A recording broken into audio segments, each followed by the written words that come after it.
Hello guys, magandang umaga sa inyong lahat, no? At eto, kagabi ay merong natanggap akong chat, no?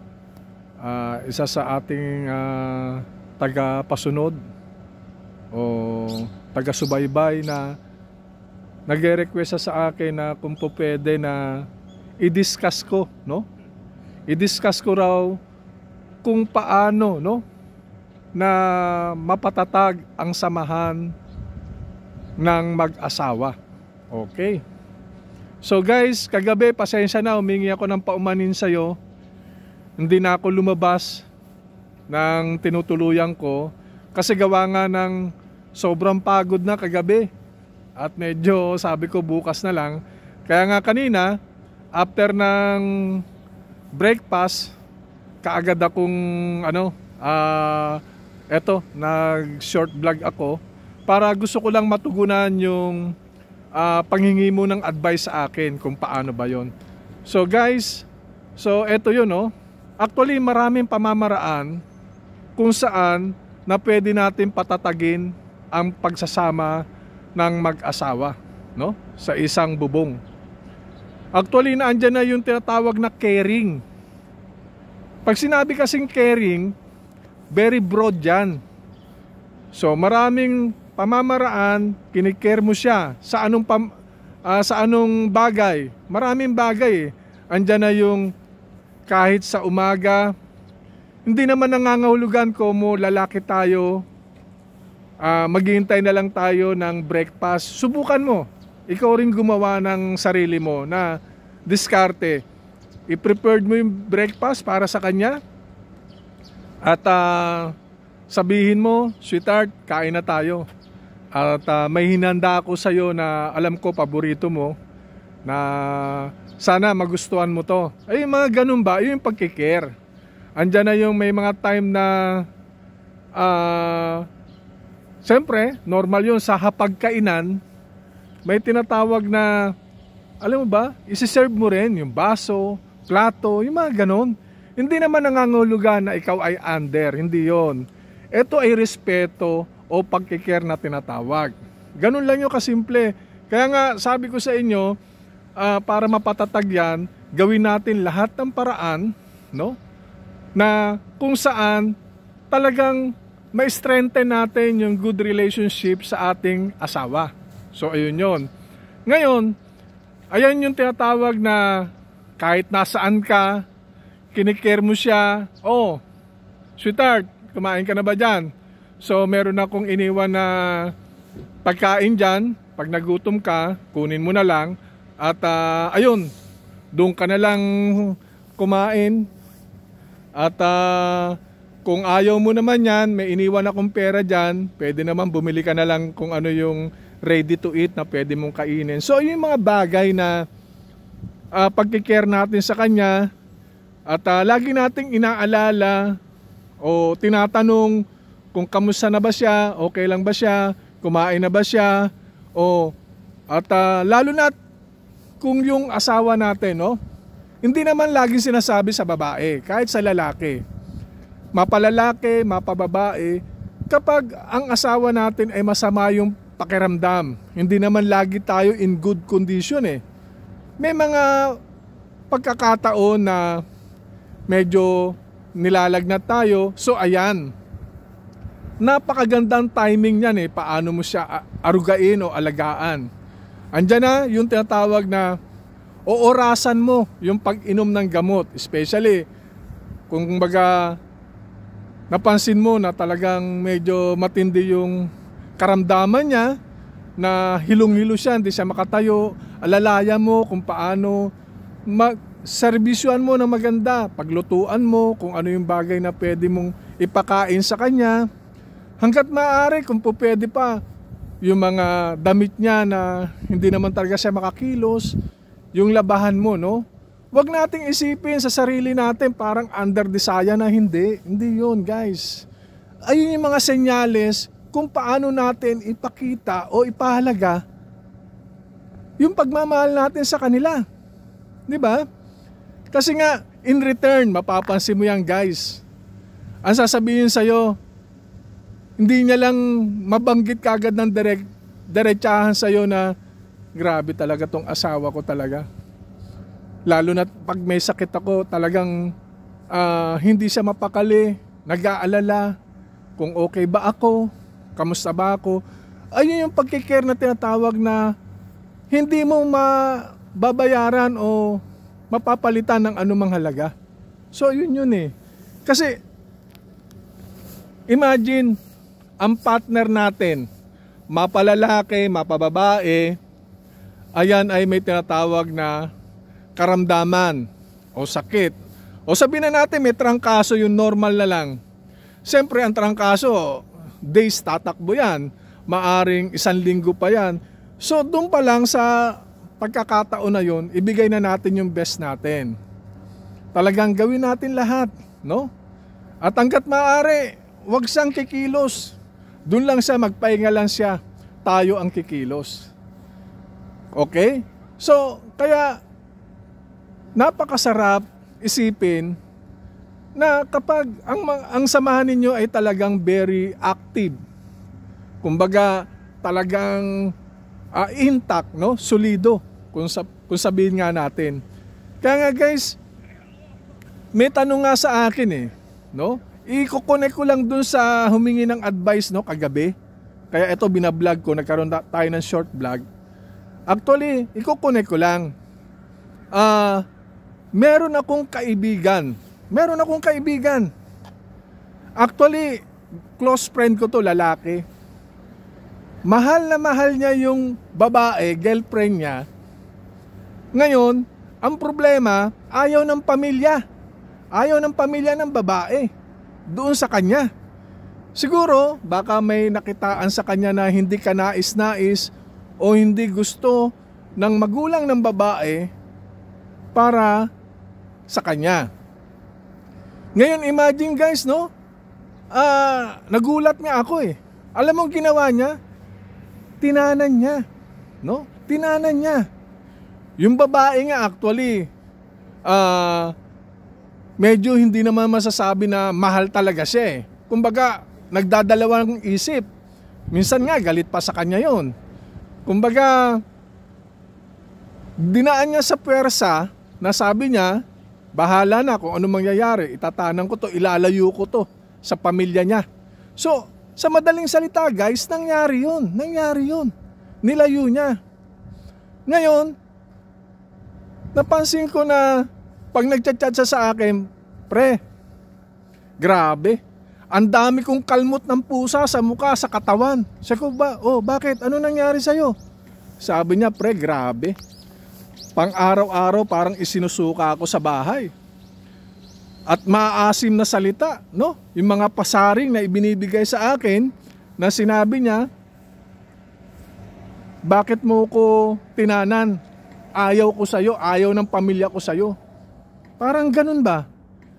Tapos sabi niya, hindi na lang talaga siya nagsasalita eh. Kaya in-advise ko siya, pre, kasalanan mo yan, pre. Kumbaga, pwersahan yung ginawa mo eh. Kumbaga, ang ginawa mo, dinaan mo sa dahas.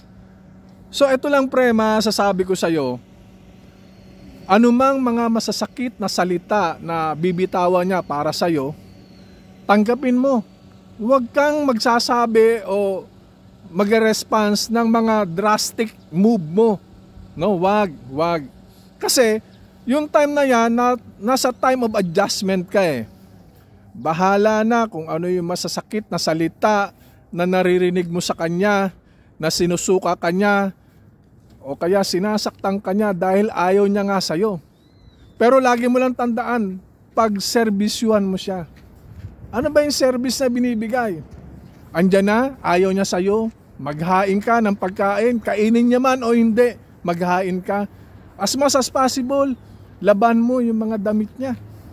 Laban mo. Tapos, kapag matutulog na siya, siyempre, yung kumot, guys, yung kumot, no? Sabi ko sa kumpare ko, yung kumot, itaklob mo lang dun sa hap lang, no? Hindi naman itaklob mo sa mukha niya. Hanggang dito lang, hanggang dibdib lang, Tapos ayusin mo yung paghiga niya. Sa pang-araw-araw na gagawin mo yan, diyan mo makikita mararamdaman niya yan. Mararamdaman niya yan. Yung ginagawa mo. Sa unang araw, pangalawang araw, linggo, buwan, medyo mahirap gawin, pero pagtiyagaan mo. I-care mo siya. Sa pag-uwi mo, galing trabaho, magdala ka ng mga something na alam mo na favorite niya. Kahit itapon niya sa mukha mo, ayaw niya, sige, tanggapin mo lang. Huwag kang iimik, huwag kang kikibo. Kasi, guys, magbilang ka lang ng 1 buwan. Mapapansin mo, unti-unting lumalambot na yung damdamin niya. May mga time na yan, ilagay mo siya i-text. Sabihin mo, eto mamaya uuwi ako at mag-dinner tayo sa labas. Mamaya uuwi ako, meron akong pasalubong na favorite mo na sabay tayong mag-dinner diyan sa bahay. Meron mang response o wala, pasalamatan mo. Normal yon kasi galit siya. Ngayon, subukan mo na hindi mag-text. Subukan mo lang. No? Dumating yung time, 3 months, 4 months, wala talagang response. Subukan mo, hindi ka mag-text. Masusurprise ka niyan. Ganun yung nangyari sa kumpare ko Nasurprise siya, pre, tama pala yung sinabi mo. Para akong napapagod, nakilig, kumbaga hindi na lang muna ako nag-text, sinubukan ko. Ngayon, nagulat siya nag-text sa kanya, asan ka na? Ba't hindi ka nagte-text? Sa araw-araw na ginagawa mo, bakit ngayon hindi ka nag-text? Saan ka na? Saan ka pumunta? Aba, guys, yung kumpare ko, ang sabi niya sa akin, pre, grabe pala, effective pala yan. Sa lahat ng bagay, pakita mo lang sa kanya, talagang yung bagay na ipinapakita mo na magaganda, tagos sa damdamin niya. So hindi lang ako nakapag-text kasi nga wala naman siyang response, lagi siyang galit. Na-surprise siya, nag-text Sabi niya, umuwi ka ng maaga, magsabay tayo ng dinner, namimiss ko na nakasabay ka. Wow, grabe guys. Sabi ko sa kanya, tinalong pa yung mga artista. 'Di ba? Kumbaga, dumating yung punto na hindi niya inaasahan, guys. Lumambot na yung damdamin ng asawa niya Ngayon, akalain mo, yung nagkita kami, guys, hindi inaasahan, nagkita kami.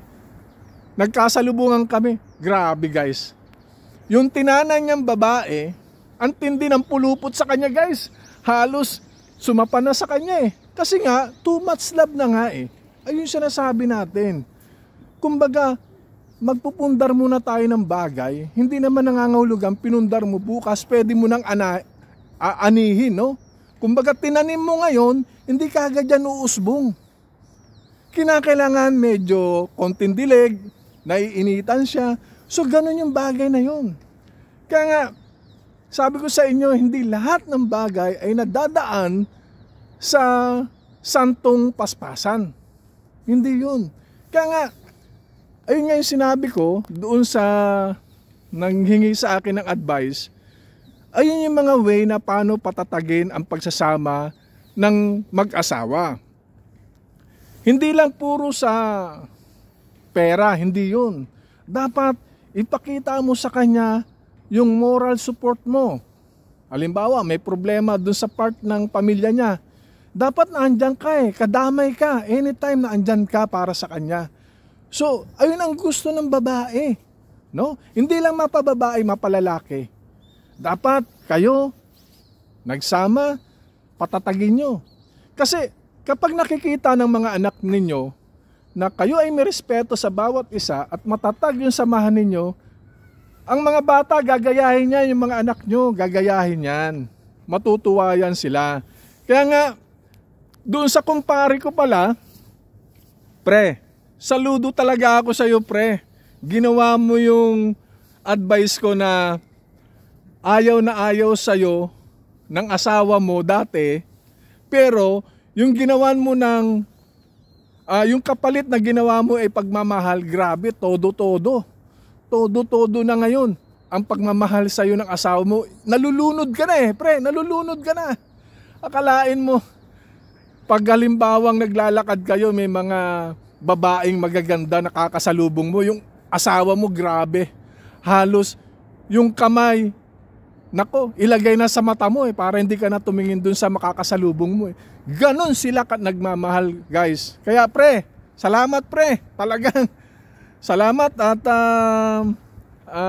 sinundan mo yung advice ko actually. Kasi sabi nga nila ang tao, no? Tao lang Kumbaga tao lang tayo. Hindi pusong bakal tayo o pusong bato, no? Kasi ang tao kasi ngayon ayaw niyan. Suyuin mo yan. Magtiyaga ka magsuyo dyan. Masusurprise ka na lang sa pagsusuyo mo. Grabe. Nag-work itong ginawa ko. May nangyari. Kumbaga, in return, ang galing. No? Kaya, huwag kayong susuko guys. No? Kaya dun sa humingi sa akin ng advice sa ngayon, sana naibigay ko rin ng bahagya. No? Hindi naman lahat. Bahagya. Yung kung paano patatagin ang pagsasama ng dalawang mag-asawa. So ayun lang yun. Dapat meron kayong sharing, loving, no? Tapos marunong kayo yung tinatawag na yung broad understanding. Naunawaan ang bawat isa. Kung may mga failure, dapat karamay, no? Karamay hanggang dulo. Kaya guys, lagi nyo lang tandaan, ang magandang samahan ay nagdudulot ng magandang kinabukasan. Anyway guys, shout out ulit ako, no? Shout out ulit ako sa kumpare ko, si Captain Binjola, Chief Engineer Lokyas, no? Sila Captain Flores, Rolyo Raso, Cabrigas, Captain Iduyan, sila Captain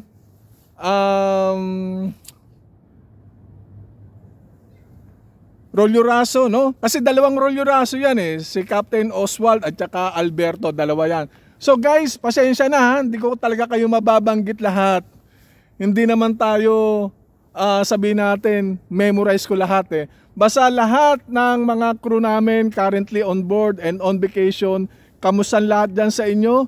At umaasa ako na mapayapa at masaya ang pang-araw-araw ninyong gawain. At shout out din ako dyan sa Tropang Pasay, sa Team Dalisay, no? Mumunuan ng aming matatag at makisig na presidente, si Captain Eduardo Limpin. Cap, I salute you. So the best ka talaga. So andyan ka para sumabaybay sa team namin. Maraming salamat. Mabuhay ka. Salamat din sa pamilya mo. And don't forget, no? Guys, don't forget mag-subscribe kayo sa aking YouTube channel.